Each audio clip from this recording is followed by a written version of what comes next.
Tristan and Anika are back. Better known as TwoSoulsOneBod, they were one of the OG DID fakers on TikTok who fell in love with their alter and scarred the internet with videos of them kissing.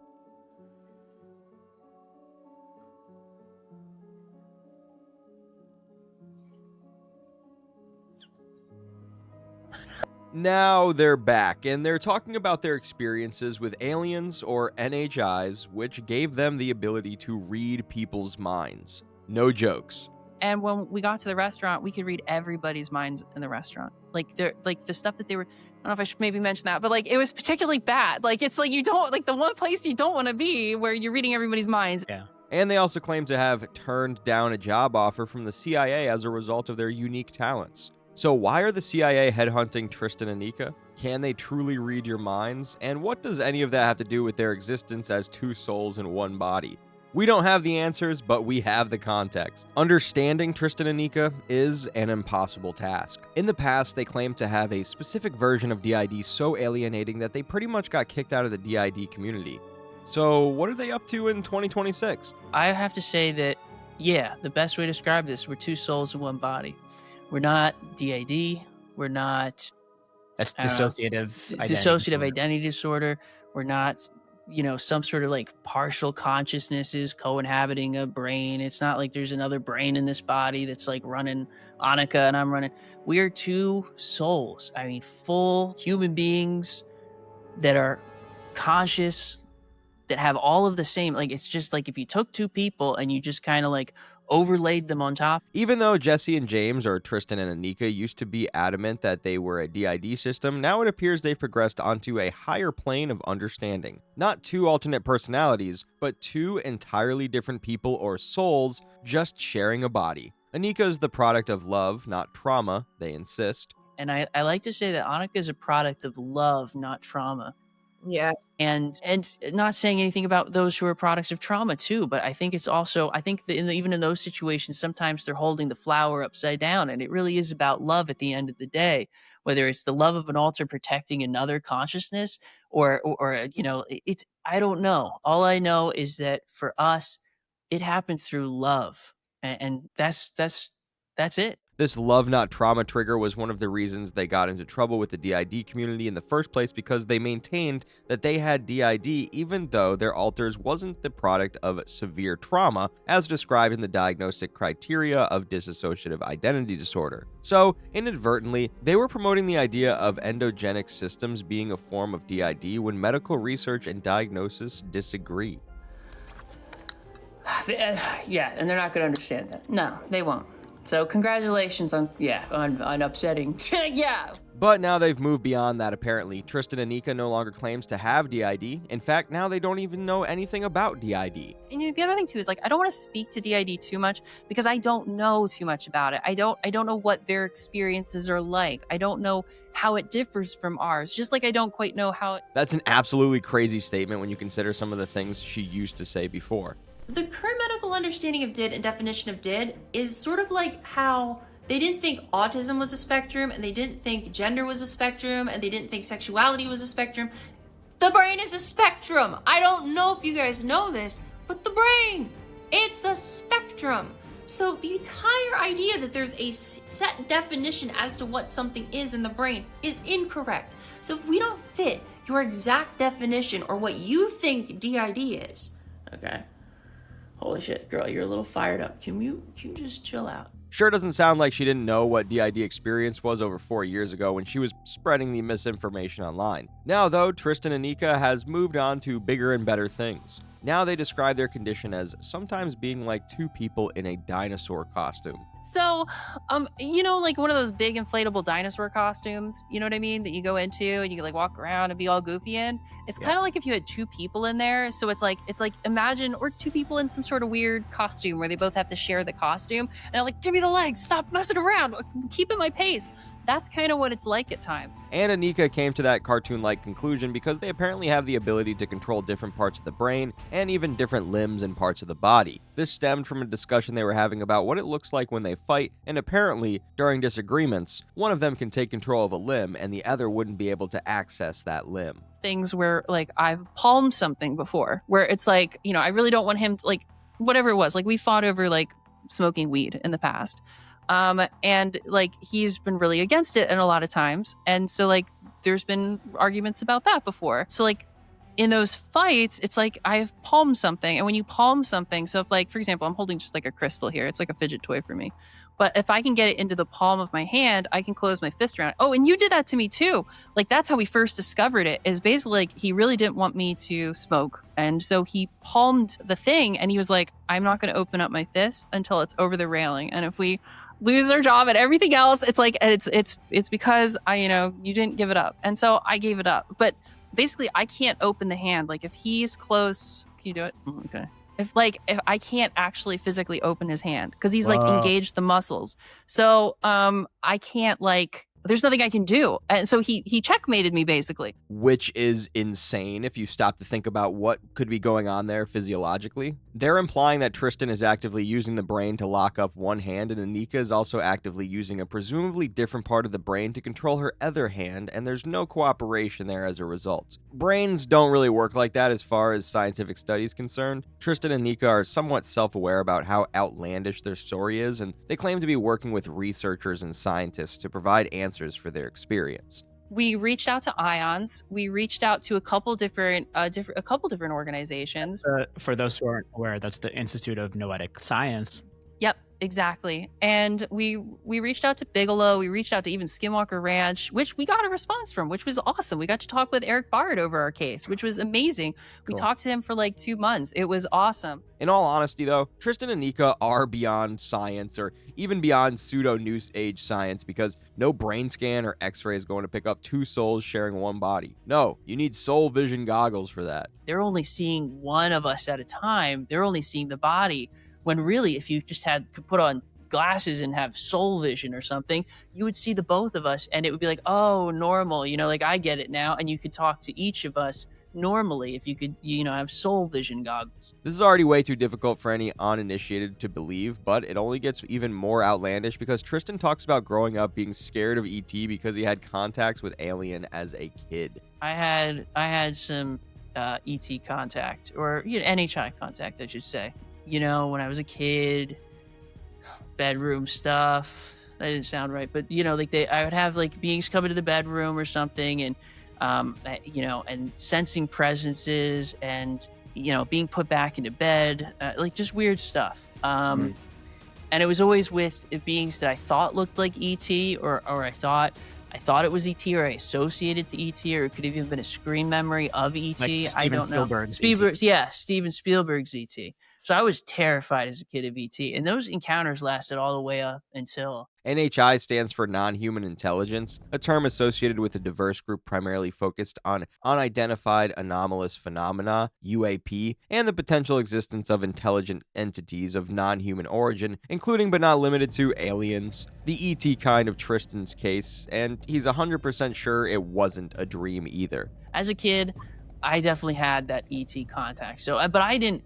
my parents just wrote it off as bad dreams. Again, engineers, teachers, scientists, they were just like, oh, bad dreams. Wow, really bad dreams. Yeah. But for me, it really wasn't like that. And yeah, sometimes the same frequency or the same presence will come into the house. The internet is filled with UFO and experiencers, communities filled with people attempting to make sense of indescribable interaction with foreign objects or even foreign life forms, so Tristan and Anika aren't alone in this path. What's more interesting, however, is that in addition to Tristan getting visited several times by ET-like aliens, Anika somehow also has her own interactions with NHI, where Tristan gets separated from the body and sent to the void. Like lots of different interactions. There's been one where Tristan and I were like, we were sleeping and we were having sort of like a mixed dream. Dreams are weird for us. And then all of a sudden, like the dream stops and Tristan is separated from me. And he's basically like in a black void and he's trying to figure out what's going on and he can't feel me anymore. And he's like panicking. And meanwhile, I'm actually like receiving a communication and like this being is like explaining to me that they, who they are, what they are. And then, get like some information, and then they eventually let us wake up together, except that I'm sort of in that weird alien amnesia that they call it, where I'm like, I just want to go back to bed and it's not even that big of a deal. And Tristan's like shaking me awake, going like, you have to wake up, you have to remember, something weird is going on. And he's realizing like I'm falling asleep, but he's completely awake.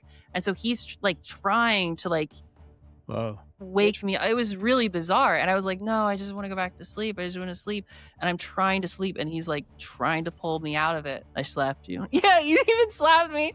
And it was like, he was really desperate. He didn't know what to do. Yeah, physically. There's a lot to unpack there. Not only do these aliens tell Anika who they are, but they have the ability to disassociate Tristan's soul from the body and send him to the void. But not to worry, because from within the black void, Tristan can track back to the body and control enough to slap Anika into waking up. All of this makes perfect sense for sure, especially when you consider the fact that they've both had different experiences of past lives, with Tristan having more incarnations and basically charming or pulling Anika into Earth.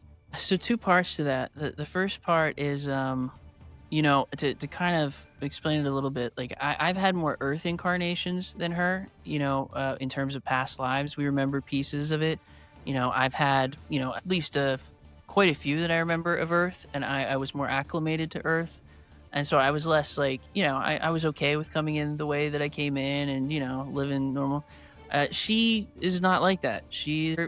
Her background is a little bit, elsewhere. And so her incarnational background is different than mine, because we're beings that have done different things all over the place, in our infinite timeline and recent history.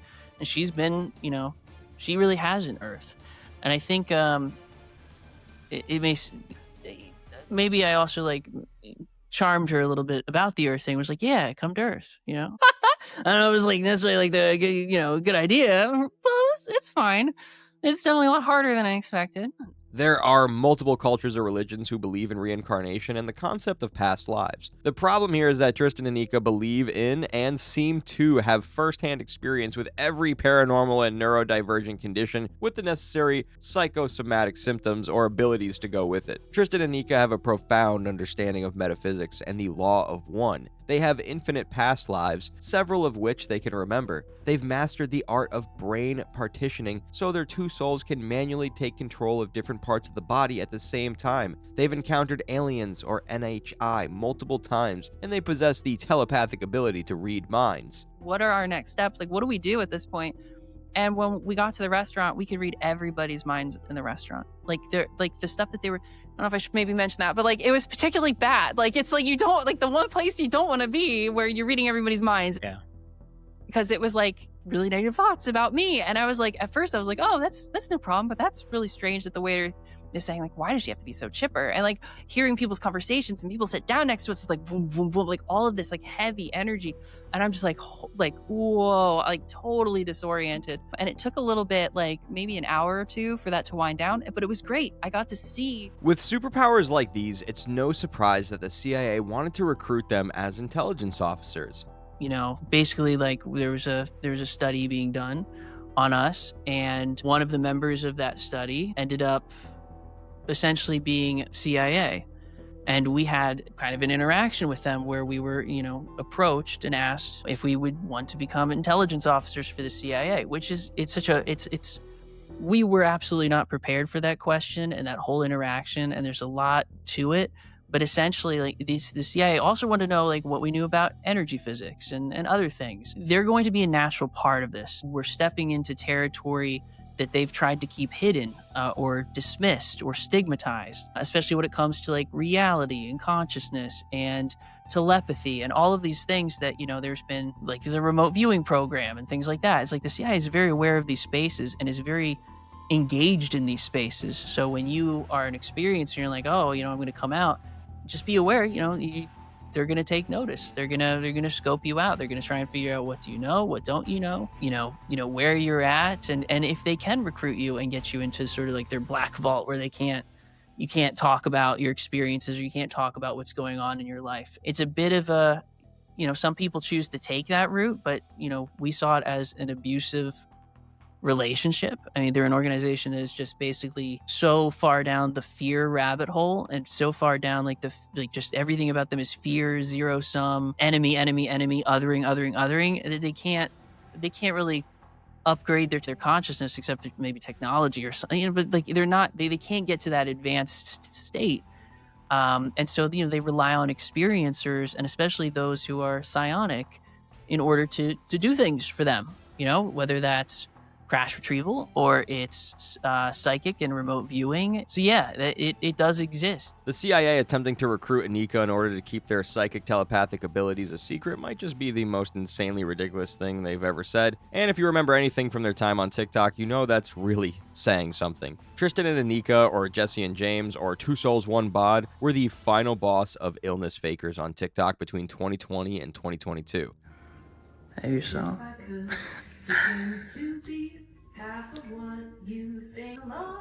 So, is this platonic or is it romantic?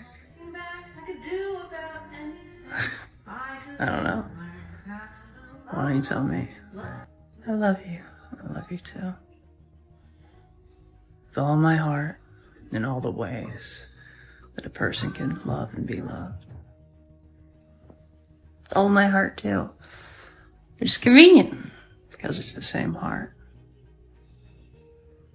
It's romantic. Oh yeah. At the time, Jesse and James identified as two alters as part of a DID system rather than two souls sharing a body, and as you can see there, it was very romantic. They went viral making videos like that, and one in particular, which scarred the internet forever, was a video where Jesse and James demonstrated how they kiss each other.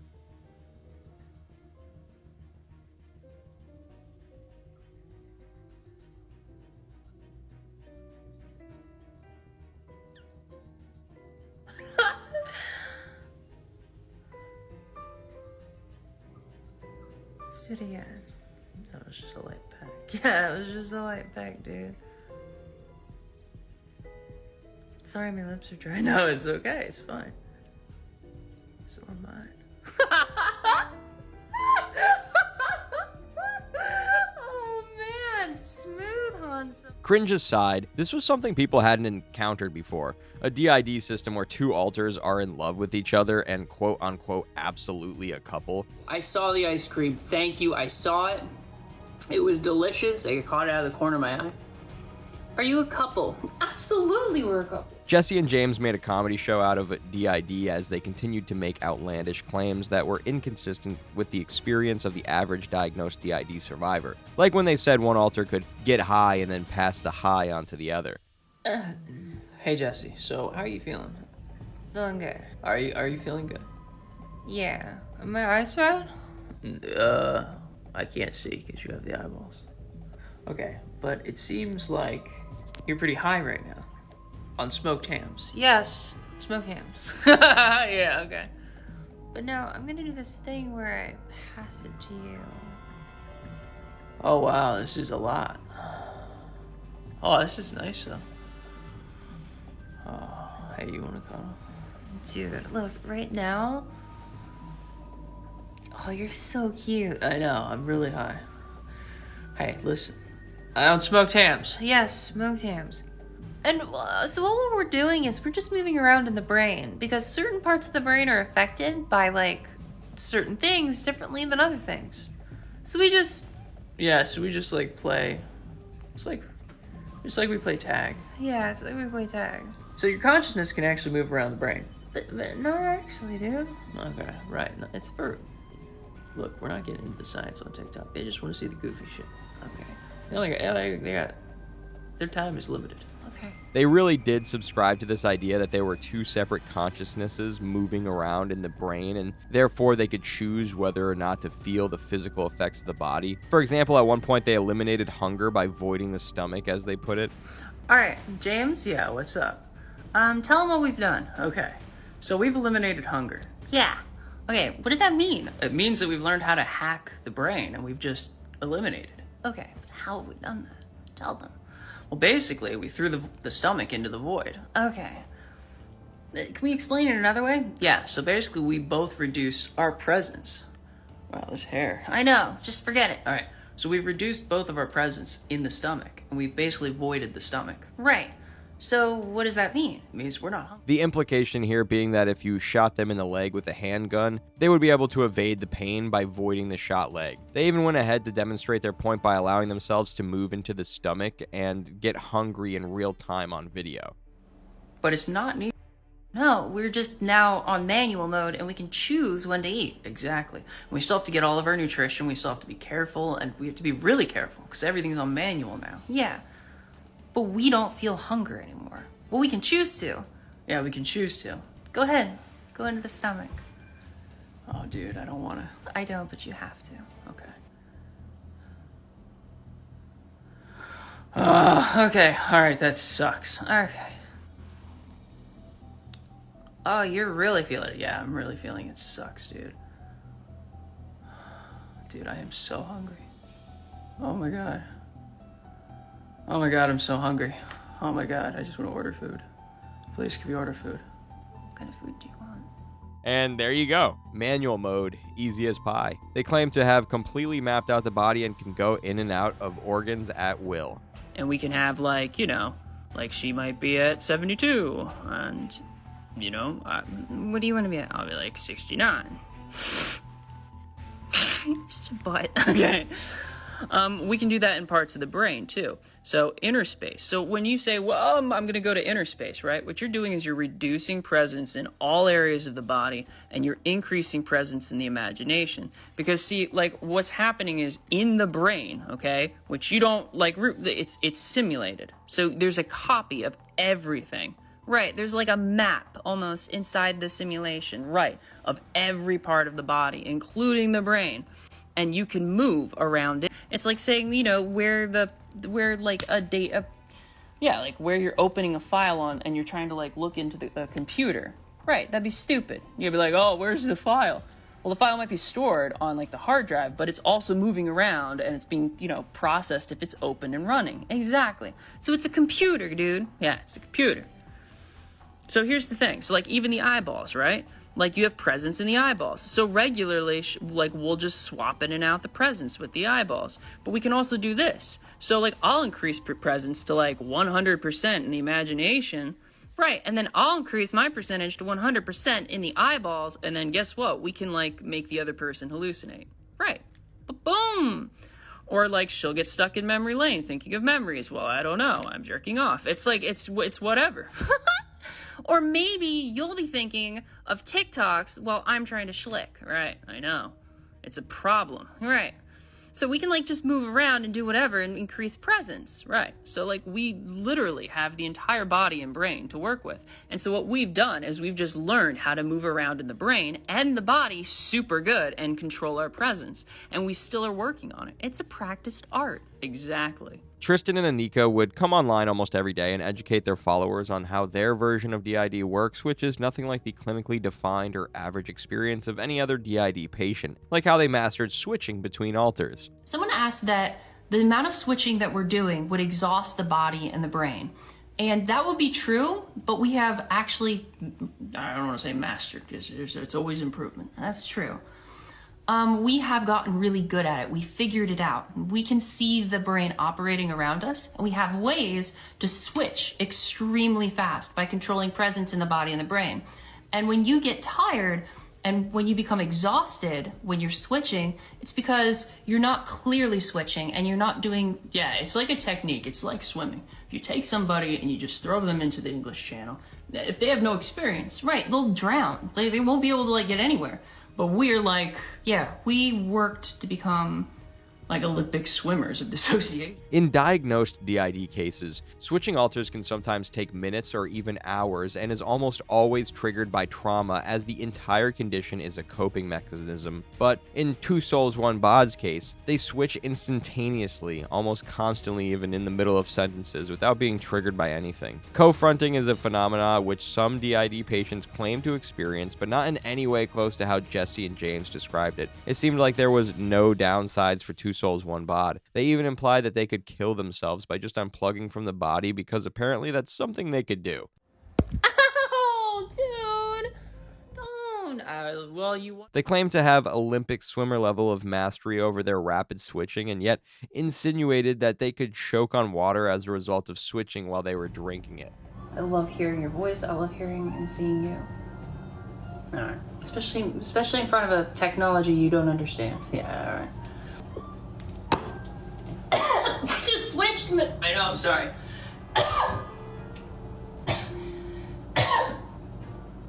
Remember, It was things like this that really made the community turn against them. They made a circus out of DID, and instead of enlightening their young audience about the real struggles of surviving with it, they made it look like some sort of video game. An ability that you could just turn on and off and on command every time you hit record on your phone.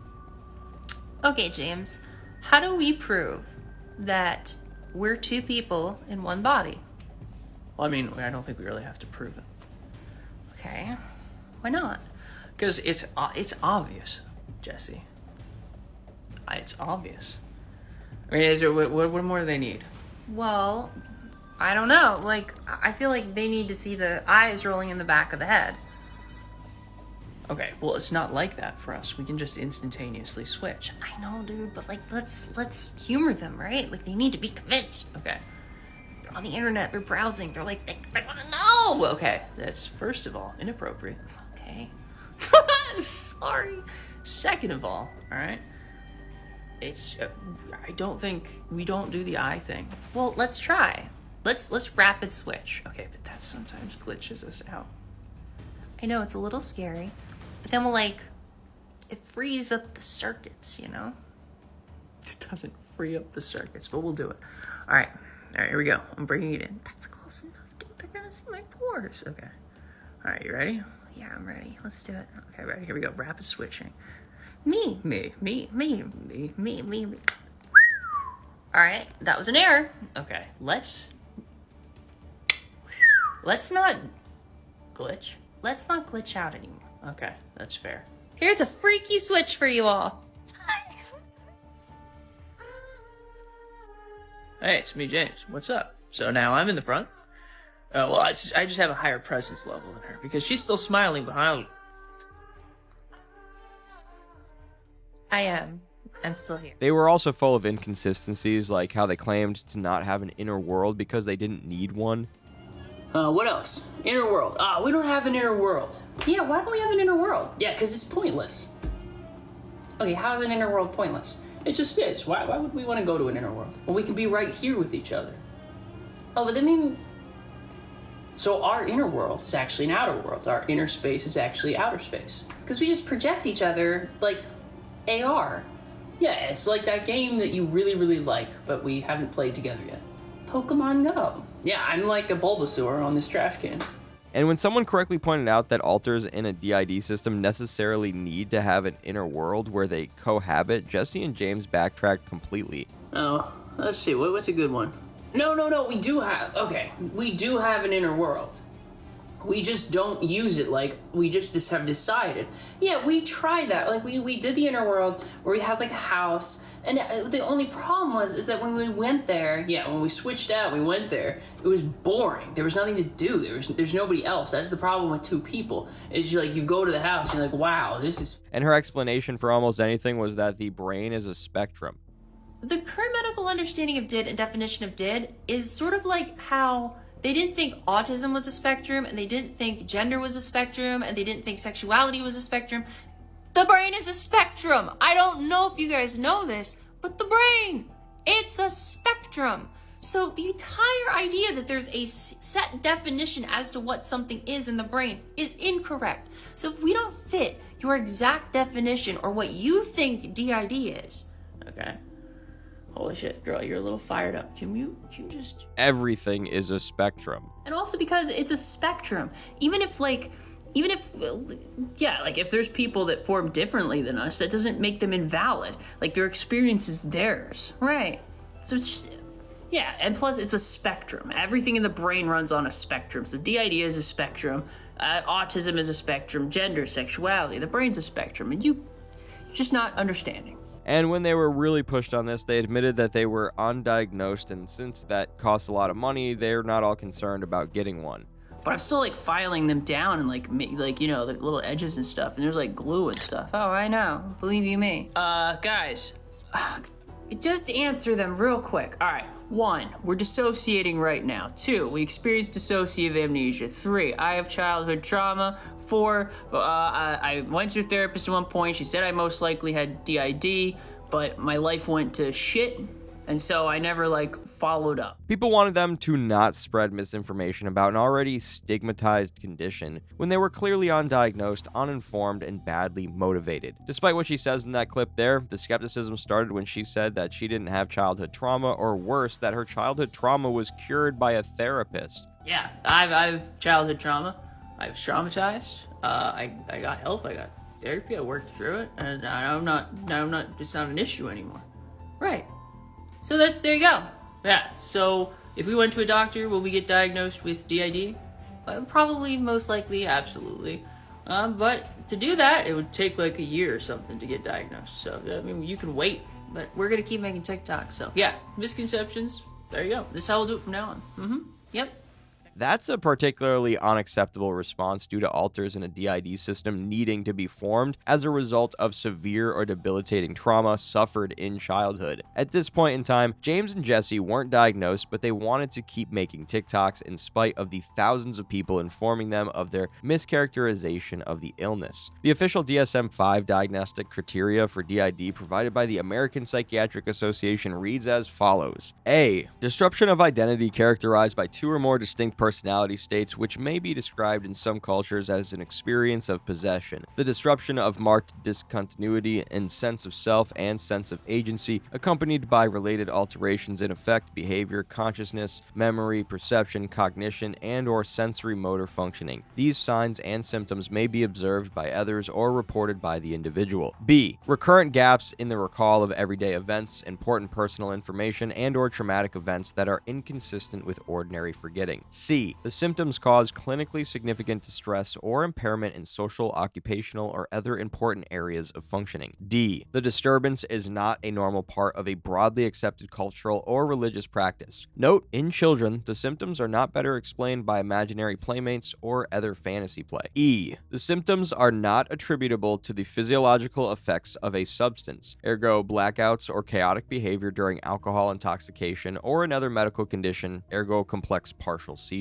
As far as most people were concerned, TwoSoulsOneBod did not meet this criteria, at least not fully. Frankly, the medical system doesn't really know what to do with us because we are such a rare and unique case, and they think it's some sort of dissociative identity disorder, but at the same time, we don't have some of the hallmarks that maybe describe it, such as only switching when there's triggering and things like that. And that brings us to the most concerning part of their DID arc, which was and still is the insane relationship between Tristan and Anika, because in addition to being lovers, they were also brother and sister and also sort of father and daughter. Well, what's his relationship to me? I don't know, because he's, at this point, it's like he is a brother, father, but at the same time, neither of those things technically or legally.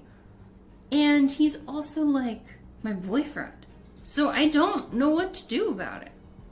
It's weirdly like in. And because at times I'm very much like, I'll call him dad. Yeah, it's like strange because he really thought that I was his daughter. Also seeing each other as brother and sister because we both came, but then see that no matter what we do, it ends up like in this weird sort of situation where we're both like, are we like, is this cool that we're doing this? You know what I mean? So now we not only have self-cest to deal with, we've also got incest as well. The official story is that Anika entered into Tristan's body when he was already 22. It happened when his partner had a miscarriage. According to Anika, she entered Tristan as an orb of light when he hugged his partner after the tragic loss. Hi. Okay, so my childhood is a little bit more difficult to explain. So I entered the body when Tristan was 22 years old. I was originally an orb of light, and I was supposed to come in as his daughter. So essentially, him and his ex were going to have a daughter, and for whatever reason, things didn't work out. And so I was left kind of outside of my body that I was planning to come into. And when finally like that moment hit where it just wasn't going to happen or wasn't going to work, I felt this intense love from Tristan, not towards me, but just towards just love in general. And he was like hugging his fiance at the time. And like all of a sudden I just felt like this magnetic pull, and I was pulled into his body. I don't know if I can have like a real clear recollection, like how I felt about the loss of like my original body, the child, or but all I know is like as soon as I got pulled into him, 2 years later, That was like my first memory. So, according to them, Anika was supposed to be Tristan's daughter, which adds an extra layer of discomfort to the already uncomfortable kissing and relationship videos we saw earlier. It also means that Tristan is about 2 decades older than his partner and that he's with a child in there, but apparently they insist that Anika is not a teenager and is an adult just like Tristan. When I'm not 13 years old, I'm 35, I have a fully developed prefrontal cortex, I know. But see, that's what they want. They want to see you angry. They want that drama. And you're just giving it to them. I know, it's just like, dude. No, she's not 13. She's not 13 at all. No. My first memory that I remember ever having happened 13 years ago when this body was 22 years old. Yes, that's correct. But that does not mean I'm a 13-year-old. No, not at all. I have a fully developed prefrontal cortex. Ooh, very nice. I have a fully developed body. I've gone through puberty, and I've lived 5 years alone, on my own, without him. Yeah, no help from me at all. On my own, for 5 years, as a functioning, independent adult. So to properly explain what's going on there, after entering his body as an orb of light, she slowly began to gain control of the body over the course of 8 years, during which Tristan came to recognize her presence and yielded more control to her. She was like the Little Mermaid, aching for adventure, and Tristan was the guy trying to figure out what was going on. As far as what I was like, I don't know. I loved cute and adorable things, and I guess like I also really loved Earth. I really wanted to explore and experience it, and I was like fascinated by things here, and I wanted to be a part of it. If anything, I kind of felt a little bit like The Little Mermaid, which is like the only 90s Disney movie I've seen. But like I wanted to be there. I wanted to be up where everybody had legs and was walking, and I felt like for the longest time I couldn't. And Tristan, as I grew older, like once I got to be about like 8 years old, I was taking up too much space in the body. He still didn't know what I was. He tried everything, science, like trying to like doctors, whatever. Nothing like stuck. Nothing was like an explanation for what was going on. So it wasn't until like I was 8 and he was like, and I was taking over the body way, way more, that he finally was like, I know who you are. I have to be like honest. I have to like be emotionally honest. And he confronted it and told me who I was. And so, upon confronting her, Tristan chose to die, completely vanished from the earth in order to give Anika full control of the body.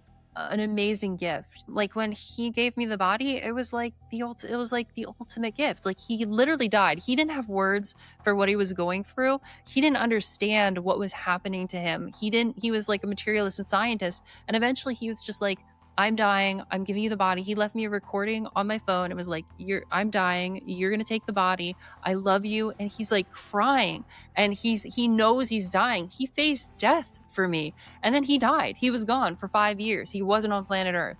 I had the body. There was no Tristan. There was no sign of him. He was gone. And I could feel how scared he was to die. I mean, like, it was not like this small moment of like, oh, I'm just going to leave and come back. It was the fear that one would face when they're faced with death. It was thinking through your life, thinking through your regrets, thinking about everything that happened in your life. His life flashed before his eyes. He would think about his happiest memories and just hold on to them right before he went, and then he was gone. So Tristan died completely, yet Anika somehow managed to pull him back from the great beyond or the shadow realm or whatever.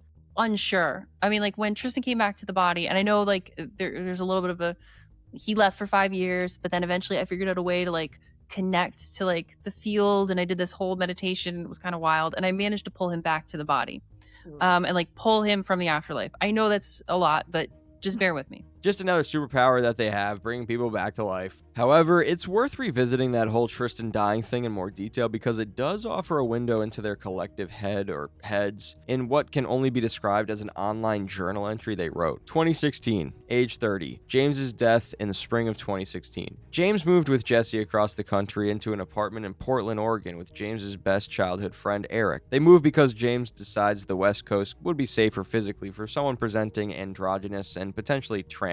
By April, Jesse and James decided to use female pronouns for the body and attempt full-time presenting as female. James. Jesse was happy, and I can't describe how blissful her joy was, how it felt to feel her so happy. She felt truly happy for the first time in her life. The clothes made me feel dysphoric, and she couldn't see the clothes. She only knew them by their color and how they felt on the body. We looked ridiculous, but she was happy, and that's all I cared about. My dysphoria was chump change compared to the extreme euphoria she experienced just getting to wear something pink and girly, so we continued transitioning the body. After all those years attempting to suppress her soul's existence, I wanted her to thrive and be happy. Jesse. As happy as I was at the time, looking back, this is the hardest year to write about for me, so I'm going to not say much and just write it out. I'm sorry, maybe sometime I'll come back and talk about it more, but this year devastates me to write about. By late summer, James began HRT. He and Jesse were informed that it would likely just smooth the skin, and if he was lucky, the body would potentially grow breasts. Neither had any idea of the extreme alterations and puberty that was about to take place. After some hesitation, James agreed and they began HRT on August 12, 2016. In the fall of 2016, James named Jessie Anika, now seeing her as his magnum opus. The name Anika he had originally borrowed from Seven of Nine from Star Trek Voyager, a cyborg woman who grew up in an abusive family and spent the show learning about humanity and her place in it. He gave Jessie the last name Brooks after the family he had hoped to have years ago with Caitlin. The Brooks name was originally James's own creation, named after a childhood friend and the streams and brooks from his childhood in the country. For James, it was his last act of taking back what Caitlin had stolen from him. It would be 4 more years yet before Jesse would take up the name Jesse as a pen name. As the fall continued, Jesse fronted for the first time. Jesse, I call it my Little Mermaid moment. I woke up one morning and boom, I had legs and I could see. James was apparently asleep. I let out a yelp and scrambled to get up and face planted in the carpet when I tried to race to the bathroom in a panic. James then switched in, and that's all I remember of it. I can't write any more commentary on this rest of this year. I'm sorry. I can't do that right now. I'm sorry. Soon Jessie was fronting full time and James was staying switched out longer and longer. Jessie began her job that she still holds to this day. James's friends and family were confused with this new person, and soon it became obvious that people were beginning to grieve James. Jessie had no experience with any of James's friends and family and routinely upset family and James's, not realizing what not to say to them. The body was now radically changing. Nothing remained the same. Hips rotated, center of gravity changed. Jessie had to learn how to walk, how to talk, and how to interact with other human beings. Female puberty was harsh and brutal. Eric provided at times a safe friend to confide in, although he became more and more distant when he began to realize he was no longer living with James. By late fall, James was switched out for weeks at a time. Switches were slow and took minutes to hours and were uncontrollable. Ultimately, Jessie stayed fronting for longer and longer, and James felt much weaker and distant from the world in a way he struggled to describe. By December, James's demeanor had changed. He knew he was dying and he had no explanation for what was happening. For the first time in his life, James turned to spirituality for an answer. On December 12, 2016, James left a recording on Jessie's phone explaining that he had come to suspect that Jessie was his daughter, the unborn child he'd lost in 2008 with Caitlin. He apologized for everything that had happened over the years and stated he wanted Jessie, who he believed to be his daughter, to live on. He attempted to give Jessie advice, explained to her that he was leaving her everything and that she had every right to exist. James's recording on December 12, 2016. Listen to me very carefully. You are your own person, and I'll say it again. You are your own person. You are Jessie, my daughter. You're not me, and I'm not you. You're living life. You're experiencing it for the first time. And don't ever think you are me or that you could be me again. That's not going to happen. And I'm going to make sure of it too. This may be the last time I ever get to talk to you. You are so sweet. I'm sorry. I'm a wreck. Be strong. There is no one more in this world that I love more than you. James. My memories felt like they were deteriorating, like I was fading with them. I'd find a nice corner of a memory and just fade with it. I felt disconnected from myself and like I could no longer keep my eyes open even when I had no eyes to see with. I then, knowing it was working, pushed further. I just knew this would work, that I could save Jessie. I kept it secret from everyone except Jessie, and Jessie was in denial about everything. And well, I guess it worked because from my perspective, I then ceased to exist. And that's what you call death. Dormancy makes it sound like a nice long nap. No, I didn't sleep. I wasn't a Snorlax. I died. I was on this planet for 30 years and then I wasn't on it any longer. When people call it dormancy, they take the human element out of it and make it sound like it's some video game. I died. I died.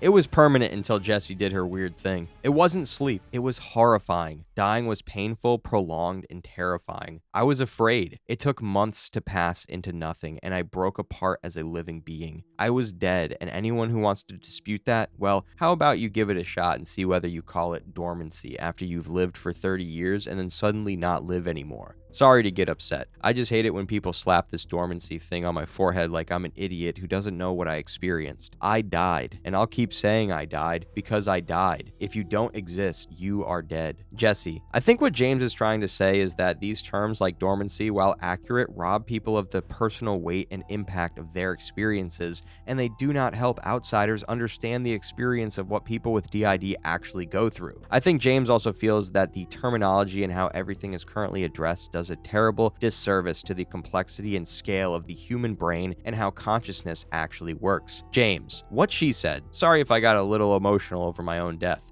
In my defense, it was pretty fucking traumatic in a way most of you can't even begin to imagine. Jesse, I'm sorry, James. I'm really sorry. I'm so sorry that you went through this. I love you so much. I love you so much. Please never leave me again. Please. James, it's all right, Firefly. I know this is hard for you too. I love you. I'm not going anywhere now, and neither are you. I promise you. Regardless of the many insane stories, it's hard not to read all of that and not feel some type of empathy for their unforgiving condition. They definitely do not have DID, and their persistent justification for spreading the misinformation that they did would have no doubt soured a lot of people on them, but there's no denying that whatever it is they were experiencing was and is extremely unconventional. A lot of people have suggested that this could be a case of OSDD, or other specified dissociative disorder, a subcategory of DID that doesn't emphasize on the traumatic core tied to the dissociation. The diagnosis criteria includes 1. Chronic and recurrent syndromes of mixed dissociative symptoms. This category includes identity disturbance associated with less than marked discontinuities in sense of self and agency, or alterations of identity or episodes of possession in an individual who reports no dissociative amnesia. 2. Identity disturbance due to prolonged and intense coercive persuasion. Individuals who have been subjected to intense coercive persuasion may present with prolonged changes in or conscious questions of their identity. 3. Acute dissociative reactions to stressful events. This category is for acute transient conditions that typically last less than 1 month and sometimes only a few hours or days. These conditions are characterized by constriction of consciousness, depersonalization, derealization, perceptual disturbances, ergo time slowing, macrophagia, microamnesias, transient stupor, and/or alterations in sensory or motor functioning, ergo anaglesia, paralysis. 4. Dissociative trance. This condition is characterized by an acute narrowing or complete loss of awareness of immediate surroundings that manifest as profound unresponsiveness or insensitivity to environmental stimuli, may be accompanied by minor stereotyped behaviors of which the individual is unaware and/or that he or she cannot control, as well as transient paralysis or loss of consciousness. The dissociative trance is not a normal part of a broadly accepted collective cultural or religious practice. Considering the fact that they believe Tristan had to die so dramatically to allow Anika to live in the body for years, that unprocessed trauma and stress could have led to a dissociation specific to criteria number 3 on that list there. Not exactly DID, but a different dissociation disorder born out of trauma when they transition, which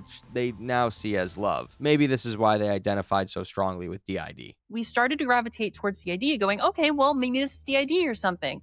And we tried to join DID communities, we kind of joined DID TikTok. And everybody was really that's not how DID works. This isn't DID. What is this? And I thought we were faking or that it was a performance or something. And it wasn't. This was real. It's just, it wasn't like what they were experiencing. Taking minutes to switch. And it was supposed to happen But it's unlikely Tristan and Anika find any permanent answers because once again, they believe themselves to be 2 fully formed souls inside one body, and there's no science that can either fully prove that or fully deny it. However, if they do manage to invent the soul vision goggles, and it turns out they were right all along, the whole world would owe them an apology.